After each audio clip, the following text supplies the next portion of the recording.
Welcome to the Mentor Podcast, where the most highly motivated entrepreneurs come to get their weekly dose of financial stability with host Ron LeGrand, as well as other nationally recognized thought leaders who will teach you how to get, grow, and protect your wealth. Well, hello, everybody. Welcome to the Mentor Podcast again.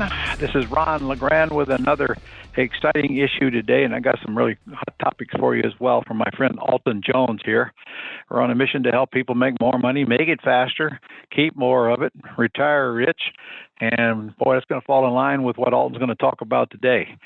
Now, I have known this guy for I don't even know how many years. How many years, Alton? I don't even remember. Ooh, since 2013. Yeah, at least 2013. Okay. Yeah. Now, he lives in California, and used to be a policeman. Got a little tired of getting shot at.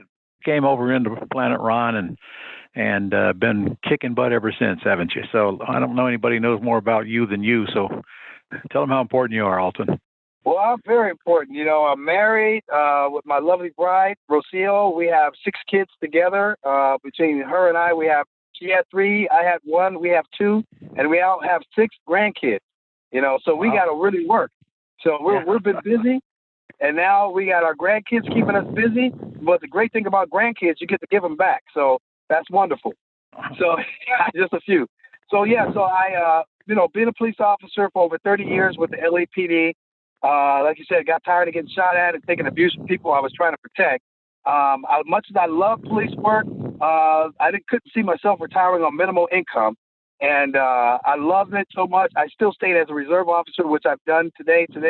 I've been doing it for 34 years and still go out there. Matter of fact, I was just at the Kobe Bryant's memorial service because LAPD called us in. So they wanted us to come back and give back to the community by serving that memorial service. So I was there, and I still love doing it, but I don't do it for the money no longer. But I found a better way. And I like, when I was working as a police officer, driving down different areas, working inside the different districts. I worked in areas like Brentwood, Palisades, Bel Air, and so on and so forth. And then I started getting transferred to areas in South Central LA where the houses were quite different. So I learned that there was good and bad in every different area, but there was a way you could make a lot of money in real estate, which I've always been intrigued about. So I said, well, I guess I better get my training. So get my training came from watching TV, HDTV or, those flip shows or whatever. I thought that was the way you're supposed to get your training. And that was those are reality shows. Reality shows. That was my training. I thought that was like the best thing. And then I realized they actually have a course.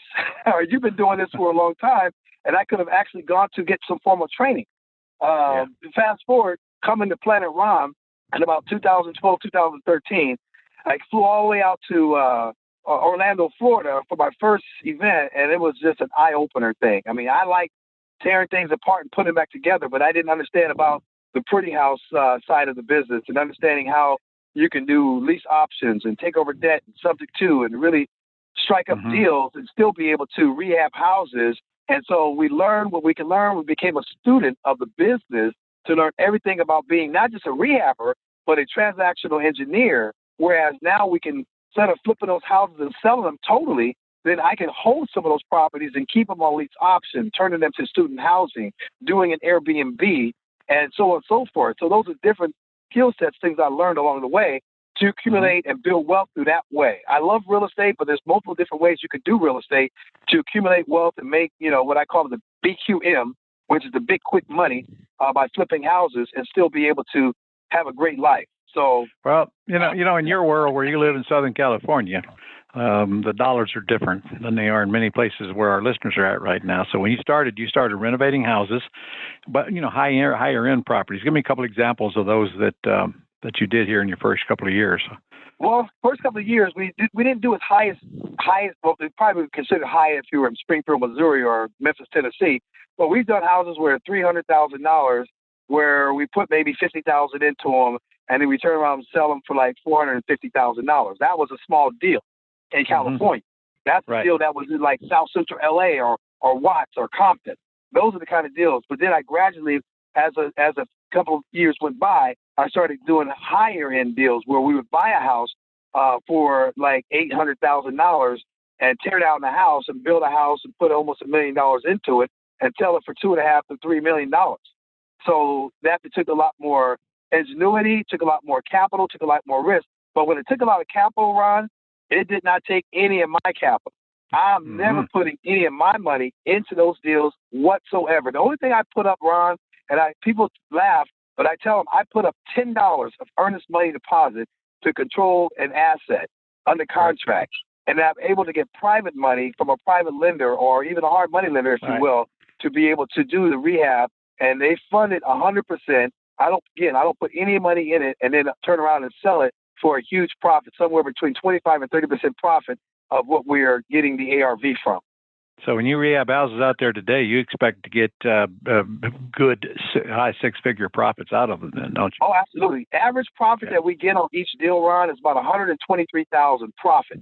That's net profit, not gross, but net profit is what we're doing. And that's because you've done some of those small ones there in the beginning. You're plugging them into your average, huh? Right. But now, fast forward to that new bill that the state just signed, I'm taking deals that we were doing and making $120,000, and now the deal that we have right now, we're doing with one of our students. It's the gross profit on that. I'm sorry, the net profit on that is going to be $280,000, Ron, on one house that we not only rehab, we rehab the house as we did normally, but because we converted the garage into an ADU or accessory dwelling unit, a garage conversion, not new build, not new construction. The garage was already there, but we took that 400 square foot garage, 20 by 20, 2-car garage, and turned it into a 1-bedroom, 1-bath, full kitchen, living room, and dining area. And that was able to increase our profit by another $150,000 on top of what we would normally make. All right. Slow down. Take a breath, Alton, before you fall over on me. Okay. Go ahead. All right. Let's go back a minute and talk about the new bill that Newsom and company passed in California on the 1st of this year, 2020, because it's certainly important to our California listeners, maybe not to the rest of the world, but who knows where it's going to go from there. It's called SB 330. And since I'm working on several land projects in California right now, I'm becoming very familiar with this bill because everybody's talking about it. And in simplicity, it simply means that the state government is forcing the local governments to approve much higher density housing and to prove them quickly to cut through the red tape to support the vast lack of housing because of the vast population coming into California. Is that about the size of it? That's the size of it, Ron. You hit the nail on the head. It's perfect. So when you can create more units in one house than you had in there, you add a lot of value to that house. Now, I'm a little cloudy on this because let's say when the person that buys the house, they also own the garage too, don't they? That's correct. That you put a living unit in it. So the reason that it is worth a lot more is because you built that living unit into that garage so that it just appraises higher? It appraises higher, and it's still considered a single family, but with an ADU. But what that bill also does, it also added what they call a JADU, which is a junior ADU. So not only you can turn your house that you have with a garage into an ADU, you can build an additional JADU up to 500 square feet onto your main house. So now you have 3 units, and they've also relaxed the laws where it doesn't have to be owner-occupied no longer. Before, some of the owners had to live in either one of the units, one of the 2 units there. Now you have 3 units. It doesn't have to be owner-occupied, and now you have 3 other avenues of generating income on one property where you just had a single family. So let me ask you. All right, I'm a rehabber like you, okay? Mm-hmm. I'm going to buy this house, and I'm going to rehab this house, and I'm going to put 3 units in it. That's going to raise the value of the property, but that doesn't mean I can't live in the house and not rent out the other 2, does it? That's correct. The governor has said we're going to put a 5-year moratorium on owners having to be required to live in the house. Now, because, see, the state makes the law. They have a generic thing, and then what they do is they allow the city or county ordinance to regulate it. And so some cities regulate it where they say, well, you can't have a non-owner-occupied person to live and renting it out. You have to leave it in the front unit or the ADU or something like that. So now those cities have to change and be in compliance with the state law, allowing those homeowners now not having to actually have to live in the property. In addition to the timelines could take a long time. So now they said you got a maximum of 60 days to get the approval on it, as long as the properties are within a half a mile of a public transportation, such as a bus stop or Metrolink or something like that. And that will allow you to eliminate the parking requirements that's normally required for a duplex or a triplex. And then in addition to that, the setbacks have changed. Normally, if you say, I got a duplex, I want to build a duplex, you have a 15-foot setback in the front and a 15-foot setback in the rear and a 5-foot on the side setback. Now, you could be on a zero lot line and the maximum rear setback would be is 4 feet, not 15 feet, but 4 feet, which allows you to have more space to build your ADU. And in Los Angeles, it's up to 1,200 square feet that you can build on a main ADU. And then on the junior ADU, it's 500 square feet that's attached to that main house. So you're actually adding to the house then, in addition to putting one in the garage. Yes, you could. No, you don't have to, but yes, you could. Those options are there.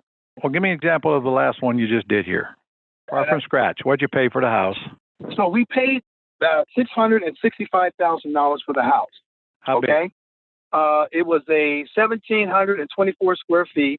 Okay. It was a junker too. I mean, a complete junker, single story Spanish style house. And in the rear, it had and it was a 3-bedroom, 2-bath. And in the rear, they had the garage, which was a 20 by 20, 400 square foot garage. Okay. Mm-hmm. So what we did was we got the house. Okay. We submitted 2 set of plans. We had a plan for the remodel. Okay. So we could get to work right away because it's over counter approval. And then we had to get the plan for the ADU, which you have to submit, and it could take several weeks to get that done. So let's figure we get started on the main house and work on the ADU in the back. So we bought it for $665,000. We had a plan to put about $180,000 into it, but a little bit of cost overruns, and this being one of our first ones we're trying to do, we end up at about total all in, because now we're on the market, about $270,000 all in. Okay, that's about 100. You're going to spend 180, and now you're in 270 for repairs. Right. Because we put a little bit more higher end finishes. When I say